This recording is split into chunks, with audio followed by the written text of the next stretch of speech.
Hello and welcome to Finish Educare. Welcome to this video. इस video में हम बात करेंगे कि लास्ट 3 मंथ्स में आप सोशल साइंस का कैसे प्रिपरेशन कर सकते हो। अगर हम एज्यूम करते हैं कि मार्च में एग्ज़ाम होगा, ठीक है, हर साल मार्च में एग्ज़ाम होता था, तो इस साल भी अगर हम एज्यूम करते हैं कि मार्च में एग्ज़ाम अगर होगी, तो लास्ट 3 मंथ्स बचे हैं आपके पास, कि 3 महीने बचे हैं, तो 3 महीने में आप कैसे प्रिपरेशन कर सकते हो सोशल साइंस का, इसके बारे में बात करेंगे। मैं अभी बात कर रहा हूँ कि अगर आपका कुछ भी प्रिपरेशन नहीं हुआ है, ज़ीरो प्रिपरेशन हुआ है, फिर भी आप कैसे प्रिपरेशन कर सकते हो 3 महीने में, और कैसे आप मार्क स्कोर कर सकते हो, इसके बारे में हम इस वीडियो में बात करेंगे। जिसका प्रिपरेशन हो गया है, जिनका प्रिपरेशन हो गया, अच्छी बात है, आप रिवीजन कर सकते हो। लेकिन जिनका कुछ भी प्रिपरेशन नहीं हुआ है, वो इस वीडियो को फॉलो करके अगर प्रिपरेशन करेंगे, फिर भी अच्छा मार्क्स स्कोर कर सकते हैं। ठीक है, फर्स्ट ऑफ ऑल ज्योग्राफी में अगर आप देखोगे तो ज्योग्राफी 40 मार्क्स का पेपर होता है, जिसमें ऑब्जेक्टिव टाइप क्वेश्चंस, कौन से क्वेश्चंस होते हैं वो हम आगे देखेंगे। 26 मार्क्स के ऑब्जेक्टिव टाइप क्वेश्चंस होते हैं, और सब्जेक्टिव मतलब जो आंसर इन ब्रीफ वगैरह होता है वो 14 मार्क्स के होते हैं, जिसमें गिव रीज़न होता है, या फिर जिसमें दूसरा होता है आंसर इन डिटेल, बड़े आंसर्स आपको लिखना पड़ता है। ऐसे 26 मार्क्स अगर आप देखोगे तो सिर्फ ऑब्जेक्टिव टाइप क्वेश्चंस होते हैं, जो आप आसानी से स्कोर कर सकते हो। और ये सब्जेक्टिव टाइप क्वेश्चंस भी अगर आपने पढ़ लिया तो इसमें से 14 में से आप 10 या 12 आराम से स्कोर कर सकते हो। तो ज्योग्राफी बहुत ही ज़्यादा स्कोरिंग सब्जेक्ट है, लेकिन इसके लिए प्रिपरेशन एक अलग तरीके से करना पड़ेगा आपको। सबसे पहले हम देखते हैं कि ज्योग्राफी में कैसे कैसे क्वेश्चंस आते हैं। सो जो मैंने बोला ऑब्जेक्टिव टाइप क्वेश्चंस, इसमें पहले क्या आएगा, मल्टीपल चॉइस क्वेश्चंस। आपको एक क्वेश्चन दिया जाएगा जिसके 4 ऑप्शंस होंगे, उसमें से आपको एक ऑप्शन सिलेक्ट करना है। दूसरा होता है identify odd man out incorrect group, identify incorrect group. Identify का स्पेलिंग थोड़ा गलत हो गया, ठीक है, आइडेंटिफाई इनकरेक्ट ग्रुप। उसके बाद ऑड मैन आउट आपको चूज करना है। मैच द फॉलोइंग, राइट और रॉन्ग या ट्रू और false, name the following, map marking, ये ऐसे टाइप के क्वेश्चंस आते हैं। Map based questions, preparing graphs, अगर आपको एक क्वेश्चन दिया रहेगा, आपको डेटा दिया जाएगा, उसके ऊपर से आपको ग्राफ बनाना है। दूसरे question based on given data, आपको डेटा दिया जाएगा, आपको कोई बार ग्राफ दिया जाएगा, जिसके बेसिस पे आपको क्वेश्चंस पूछे जाएंगे, वो क्वेश्चंस आपको आंसर करने हैं। ठीक है, ये सब क्वेश्चंस अगर आपको करना है तो आपको टेक्स्ट बुक रीड करना बहुत इंपॉर्टेंट है। टेक्स्ट बुक अगर आपने ठीक से रीड किया तो आप आसानी से इस क्वेश्चंस में आप 26 आउट ऑफ 26 मार्क्स स्कोर कर सकते हो। ये बहुत आसान होता है, लेकिन उस सब्जेक्ट का अंडरस्टैंडिंग होना बहुत इंपॉर्टेंट है। आपको लगेगा कि 26 मार्क्स तो आसानी से मिल जाएंगे, लेकिन नहीं, उसके लिए प्रिपरेशन भी करना पड़ेगा। तो कैसे प्रिपरेशन करना है ये हम आगे देखेंगे। दूसरा होता है गिव रीज़न, ये 6 मार्क्स के होते हैं, 2 गिव रीज़न का आंसर आपको लिखना होता है। उसके बाद answer in brief, answer in detail, जो आपको 4 मार्क्स का एक क्वेश्चन होता है, बड़े आंसर लिखने पड़ते हैं। ये ऐसे पेपर होता है, इसमें से भी कुछ चेंजेस हो सकते हैं, लेकिन ऑब्जेक्टिव 26 मार्क्स के होते हैं। तो अगर आप देखेंगे कि ज्योग्राफी का स्टडीज़ कैसे करना है, सबसे पहले देखो, ज्योग्राफी का अगर आपको स्टडी करना है तो आपको पहले समझना होगा चैप्टर क्या है, टॉपिक क्या है, वो आपको समझना होगा। समझने के लिए आप कोई भी यूट्यूब वीडियो देख सकते हो, या फिर आप अगर आपके पास वीडियोज़ अवेलेबल है तो आप देख सकते हो, जिसमें क्या होगा, आपको एक बेसिक अंडरस्टैंडिंग आएगी कि ये चैप्टर में क्या है। ठीक है, पूरा अगर वीडियो आप नहीं देख पाते हो तो क्या करो, उस वीडियो का स्पीड बढ़ाओ ताकि फटाफट आप कवर कर सकोगे। तो आपको एक बार बेसिक आइडिया अगर आ गया ये चैप्टर क्या है, उसके बाद आपको टेक्स्ट बुक थरोली रीड करना है। टेक्स्ट बुक रीड करना बहुत ज़्यादा इंपॉर्टेंट है, क्योंकि आपने देखा कि इतने सारे ऑब्जेक्टिव टाइप क्वेश्चंस है, और ये सारे क्वेश्चंस आपको ज़्यादा करके टेक्स्ट बुक में से ही आएंगे, या फिर आपके टेक्स्ट बुक एक्सरसाइज में भी आ सकते हैं। लेकिन टेक्स्ट बुक रीड करना बहुत ज़्यादा इंपॉर्टेंट है। टेक्स्ट बुक रीड करोगे तो जो इंपॉर्टेंट पॉइंट्स है वो मार्क करो। टेक्स्ट बुक में आपको बहुत सारे टेबल्स दिखेंगे, जिसके बेसिस पे आपको बहुत सारा डेटा दिया है, ग्राफ दिखेंगे।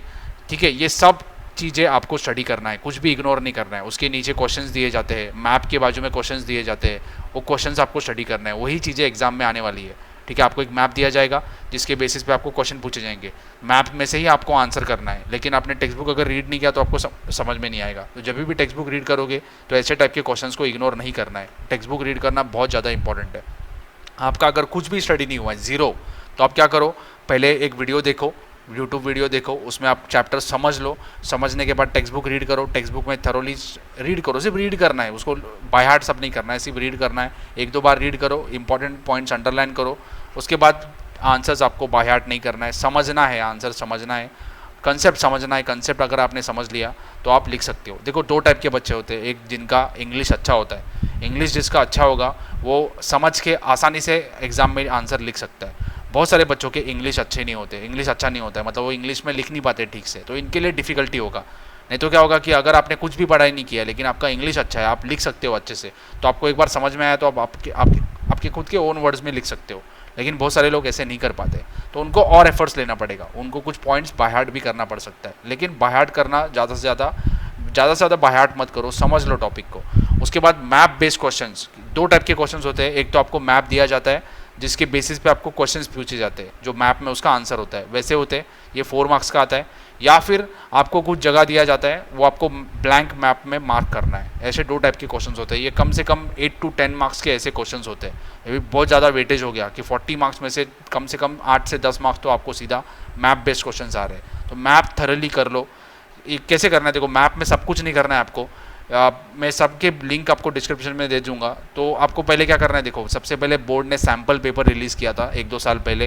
वो सैम्पल पेपर में जितने भी मैप बेस्ड क्वेश्चन है वो सब आपको करना है। उसके बाद लास्ट ईयर बोर्ड ने एक क्वेश्चन बैंक पब्लिश किया था। वो क्वेश्चन बैंक में जितने भी मैप बेस्ड क्वेश्चन है वो आपको स्टडी करना है, वो आपको थरो करना है, प्रैक्टिस करना है। मैप खरीदना है, मैप का जेरोक्स निकालना है, कुछ भी करो, उसमें से आपको प्रैक्टिस करना है। खुद जब भी प्रैक्टिस करोगे तभी आपको आएगा। उसका इंडेक्स बनाना, सब कुछ प्रैक्टिस करना पड़ेगा आपको। दूसरा, learn text book exercise question thoroughly. अगर आपके पास टाइम है, जैसे मैंने बोला कि 26 मार्क्स तो यही है, ठीक है। अगर और आपके पास टाइम है, अगर आप और मार्क्स स्कोर करना चाहते हो तो टेक्स्ट बुक एक्सरसाइज के जितने क्वेश्चन है उतने ही पढ़ो, बस उसके आगे मत जाओ। अभी आपके पास टाइम भी नहीं है। टेक्स्ट बुक एक्सरसाइज के क्वेश्चन है उतने ही पढ़ो, उसके अलावा नहीं पढ़ोगे तो भी चलेगा। बाकी कुछ पढ़ो ही मत, बाकी कुछ देखो ही मत, सिर्फ टेक्स्ट बुक एक्सरसाइज में क्वेश्चन है उतने ही पढ़ो। दूसरा, प्रीवियस ईयर क्वेश्चन पेपर, क्योंकि देखो आपको एक इंपॉर्टेंट क्वेश्चंस क्या है वो समझ में आएगा, क्वेश्चंस कैसे पूछते हैं वो समझ में आएगा। तो प्रीवियस ईयर जो क्वेश्चन पेपर है, जितने भी बार बोर्ड ने एग्जाम लिया है, I think 2 bar he board ने एग्जाम लिया है ज्योग्राफी का, तो उतने ही पेपर आपको स्टडी करना है। वो पेपर आपको देखना है कि कैसे कैसे क्वेश्चंस पूछते हैं, कहाँ से क्वेश्चंस पूछते हैं, कैसे क्वेश्चन बनाते हैं, वो सब आपको समझ में आएगा। दूसरा, जैसे मैंने बोला कि सैम्पल पेपर्स है, उसके बाद क्वेश्चन बैंक है, वो आपको स्टडी करना है, जिसमें आपको समझ में आएगा कि क्वेश्चंस कैसे है। क्वेश्चन बैंक अगर आप देखोगे तो ज्योग्राफी के बहुत सारे गिव रीजन, बहुत सारे डिस्टिंग्विश बिटवीन, बहुत ज़्यादा दिया है। इतना आपको स्टडी करने का ज़रूरत नहीं है। मैंने जितना बोला कि टेक्स्ट बुक एक्सरसाइज के क्वेश्चन है उतने ही करो, बस उसके अलावा कुछ मत करो। ये हो गया ज्योग्राफी का।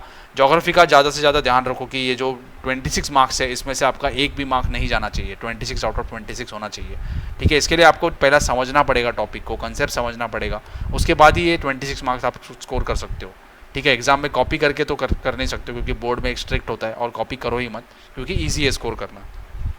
नेक्स्ट हम बात करेंगे हिस्ट्री का। हिस्ट्री का अगर आप पेपर देखोगे तो हिस्ट्री में पहले एमसीक्यू होगा, मल्टीपल चॉइस क्वेश्चन, जिसमें आपको क्वेश्चन दिया जाएगा, 4 ऑप्शन दिए जाएंगे, उसमें से आपको चूज़ करना है, ठीक है। आइडेंटिफाई रॉन्ग पेयर दिया जाएगा, उसमें से आपको चूज़ करना है। 4 पेयर दिए जाएंगे, उसमें से आपको चूज़ करना है कि कौन सा रॉन्ग पेयर है। कंसेप्ट मैप, कंसेप्ट चार्ट होता है, शॉर्ट नोट्स होते हैं। उसके बाद answer the following statements and give reason, ये गिव रीजन्स होता है, एक टाइप का रीजन देना पड़ता है। उसके बाद पैसेज बेस्ड क्वेश्चंस, पहले आता था, अभी पता नहीं क्वेश्चन पेपर पैटर्न चेंज भी हुआ रहेगा। एक पैसेज दिया जाता था जिसके बेसिस पे 3-4 क्वेश्चंस पूछे जाते थे, उसको आंसर करना है। 2 क्वेश्चंस पैसेज में से आते थे, एक क्वेश्चन थोड़ा आपको खुद का दिमाग लगा के सॉल्व करना पड़ता था, जिसके 2 मार्क्स मिलते हैं। दूसरा होता है answer the following in detail, मतलब ब्रीफ आंसर, बड़े आंसर लिखना है आपको। उसके बाद आता है पॉलिटिकल साइंस, अगर देखोगे तो इसमें भी मल्टीपल चॉइस क्वेश्चन आएगा। ट्रू और फॉल्स आता है, और उसका रीज़न भी लिखना है, क्यों ट्रू क्यों फॉल्स। ट्रू और फॉल्स तो आप लिख सकते हो, चलो ठीक है। रीज़न लिखने के लिए 1 मार्क्स उसका मिलता है, तो रीज़न आपको नहीं आता है तो आप स्टडी करो। उसके बाद answer the following concept chart, concept map इसमें भी होता है पॉलिटिकल साइंस में, ठीक है। Sorry, answer the following concepts, मतलब क्या शॉर्ट नोट्स टाइप का क्वेश्चन होता है। उसके बाद कंसेप्ट चार्ट वाला क्वेश्चन होता है, 2 दिया जाता है, उसमें से आपको 1 सॉल्व करना है, और आंसर इन ब्रीफ। ये पहले हम पॉलिटिकल साइंस की बात करते हैं। देखो पॉलिटिकल साइंस में 4 आपको चैप्टर्स है। 4 चैप्टर्स में से कितना, देखो कितने मार्क्स है, देखो ये 2 मार्क्स, 4 मार्क्स, ये शायद 2 मार्क्स का होगा, 2 मार्क्स का, और ये भी लास्ट का 2 मार्क्स का होगा, मतलब कम हार्डली 10-12 मार्क्स है। अभी इतना 4 चैप्टर है, 10-12 मार्क्स है, इसके लिए आपको पूरा सब पढ़ने की ज़रूरत नहीं है। सिर्फ और सिर्फ टेक्स्ट बुक एक्सरसाइज के पीछे के जो क्वेश्चन है उतने ही पढ़ो। अगर आपका पढ़ाई कुछ भी नहीं हुआ है तो मैं बोल रहा हूँ, जिसका पढ़ाई हुआ है वो एक्स्ट्रा कुछ पढ़ सकता है, लेकिन जिसका नहीं हुआ है सिर्फ टेक्स्ट बुक एक्सरसाइज के पीछे के क्वेश्चन है उतने ही करो, बस उसके आगे मत जाओ। अगर आपको इंटरेस्ट है पॉलिटिकल साइंस में, अगर आपको मज़ा आता है पढ़ना तो ठीक है, आप पढ़ सकते हो। लेकिन आपको अगर सिर्फ मार्क्स स्कोर करने के लिए पढ़ना है तो सिर्फ और सिर्फ टेक्स्ट बुक एक्सरसाइज के क्वेश्चंस पढ़ो। जितने भी टेक्स्ट बुक एक्सरसाइज में कंसेप्ट मैप्स है, कंसेप्ट चार्ट है, कर लो। उसमें से एक तो आएगा एग्जाम में, दूसरा एक कहीं अंदर से आ सकता है, लेकिन एक तो उसमें से आ सकता है, ठीक है। उसके बाद ट्रू और फॉल्स जितने भी टेक्स्ट बुक एक्सरसाइज के पीछे है कर लो, पक्का कर लो, एकदम आपको आना ही चाहिए, वो एक भी गलती नहीं होनी चाहिए। सेम आता है मल्टीपल चॉइस क्वेश्चंस में। मल्टीपल चॉइस क्वेश्चंस में जितने भी मल्टीपल चॉइस क्वेश्चंस है हर चैप्टर के पीछे थरली कर लो, उसमें से ही आएंगे, ठीक है। एक आधा आप बाहर से अगर आ गया तो ठीक है, आप अगर टेक्स्ट बुक अगर रीड करते हो रेगुलरली तो वो भी आंसर कर सकते हो, लेकिन अगर आपके पास टेक्स्ट बुक रीड करने का टाइम नहीं है तो छोड़ दो, इग्नोर कर दो, जितना है उतना पढ़ लो, ठीक है। ट्रू और फॉल्स का भी वैसे ही है, जितना टेक्स्ट बुक एक्सरसाइज में दिया है उतना पक्का कर लो, एकदम पक्का आपका होना ही चाहिए, ठीक है। अभी हम आते हैं हिस्ट्री की तरफ। हिस्ट्री में अगेन देखो, हिस्ट्री में अगर आपको स्टडी करना है तो सबसे पहले देखो बहुत सारा मैटर है हिस्ट्री में, बहुत सारे बुक्स के नाम है, बहुत सारे राइटर के नाम है, बहुत सारे न्यूज़पेपर के नाम है, ऐसे बहुत सारी चीज़ें दी गई है। ये 3 महीने में अगर आप पढ़ोगे तो भी ये सब कुछ याद नहीं कर सकते हो। जिसने पढ़ा है साल भर पढ़ रहा है वो भी याद नहीं कर पाता है। बार बार अगर आप रिवीजन करोगे तो अभी आपको याद रहेगा। तो क्या करना है देखो, सबसे पहले टेक्स्ट बुक एक्सरसाइज के पीछे जितने भी ऑब्जेक्टिव टाइप क्वेश्चन है सब पक्का कर लो, एकदम थरली कर लो, ठीक है। वो उसमें से ही आपको आने वाले हैं।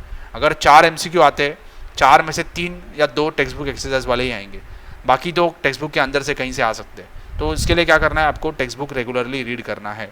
सबसे पहले क्या करो देखो, चैप्टर स्टडी करो। चैप्टर कोई भी चैप्टर है उसके लिए बेसिक अंडरस्टैंडिंग के लिए आप क्या करो, यूट्यूब वीडियो देखो। यूट्यूब वीडियो अगर आपको समझ में आता है यूट्यूब वीडियो में, जैसे मैंने बोला कि उसका स्पीड बढ़ा लो, स्पीड बढ़ा के देख लो वीडियो को, एक बेसिक अंडरस्टैंडिंग आ जाएगा आपको चैप्टर में क्या है। उसके बाद आपको क्या करना है, टेक्स्ट बुक रीड करना है। टेक्स्ट बुक अगर आप रीड करोगे तो आपको क्या होगा, और क्लियर हो जाएगा, कंसेप्ट क्लियर हो जाएंगे आपके, ठीक है। उसके बाद क्या करना है, टेक्स्ट बुक रीड करने के बाद इंपॉर्टेंट जो चीज़ें हैं उसको अंडरलाइन करना है। अभी क्या होगा, अंडरलाइन करोगे तो जब भी नेक्स्ट टाइम रिवीजन करोगे तो पूरा आपको टेक्स्ट बुक रीड करने का जरूरत नहीं है, सिर्फ अंडरलाइन वाला पार्ट ही रीड करो। अंडरलाइन करो या फिर हाईलाइट करो, हाईलाइट करोगे तो अच्छा रहेगा। और तो उतना ही चीज़ आपको पढ़ना है बस, बाकी सबको इग्नोर करोगे तो भी चलेगा। उसके बाद आपको क्या करना है, टेक्स्ट बुक एक्सरसाइज के क्वेश्चन से उतने ही करने हैं। अगर आपके पास टाइम नहीं है टेक्स्ट बुक एक्सरसाइज को क्वेश्चंस करने का तो क्या करो, बोर्ड के जो सैम्पल पेपर्स है या फिर बोर्ड के प्रीवियस ईयर क्वेश्चन पेपर है या फिर बोर्ड का जो क्वेश्चन बैंक है उसमें जो क्वेश्चंस दिए थे उतने ही करो बस। टेक्स्ट बुक एक्सरसाइज भी पूरा मत करो। ये चीज़ें मैं इसका सबका लिंक दे दूंगा आपको डिस्क्रिप्शन में, आप उसमें से डाउनलोड कर सकते हो और देख सकते हो। तो उसमें से जितना दिया है उतना ही करो बस, उसके अलावा कुछ मत करो, फिर भी आप स्कोर कर सकते हो। ये इन लोगों के लिए बोल रहा हूँ जिनका कुछ भी पढ़ाई नहीं हुआ है, ज़ीरो पढ़ाई हुआ है। जिनका हुआ है आप पूरा तैयारी करो, टेक्स्ट बुक अच्छे से पढ़ो, उसके बाद क्वेश्चन आंसर्स बार बार रिवाइज करते रहो, आपको अच्छा मार्क्स मिलेगा। लेकिन जिनका कुछ नहीं हुआ है उनके लिए बोल रहा हूँ। अगेन देखो, 2 टाइप के लोग होते हैं। पहले जैसे मैंने ज्योग्राफी में बोला, एक जिनको इंग्लिश अच्छे से आता है, इंग्लिश अच्छे से लिख सकते हैं, वो एक बार चैप्टर को समझ लेते हैं तो आसानी से वो आंसर लिख सकते हैं। लेकिन कुछ लोग को नहीं आता इंग्लिश लिखना, उनके लिए प्रॉब्लम होता है।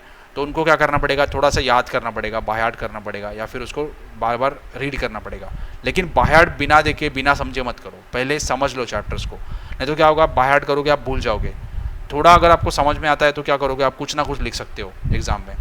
Again previous year question paper study करना बहुत ज़्यादा इंपॉर्टेंट है, क्योंकि आपको एक आइडिया आएगा कि चैप्टर्स में क्या है, ठीक है। देखो हिस्ट्री ज्योग्राफी में स्कोरिंग करना बहुत ईजी है, क्योंकि क्या होता है कि इसमें आपको मैथ्स जैसा कोई सम सॉल्व नहीं करना है या साइंस जैसे कुछ एक्सपेरिमेंट सब नहीं पढ़ना है। इसमें कैसा आपको कंटेंट दिया जाएगा या सॉरी आपको थियरी होगा, उसको स्टडी करना है। ज्योग्राफी में थोड़ा अलग होता है, ज्योग्राफी में आपको कंसेप्ट समझना पड़ता है, हिस्ट्री में वैसा नहीं है। हिस्ट्री में आप थियरी होगा, आपको याद करना है और लिखना है।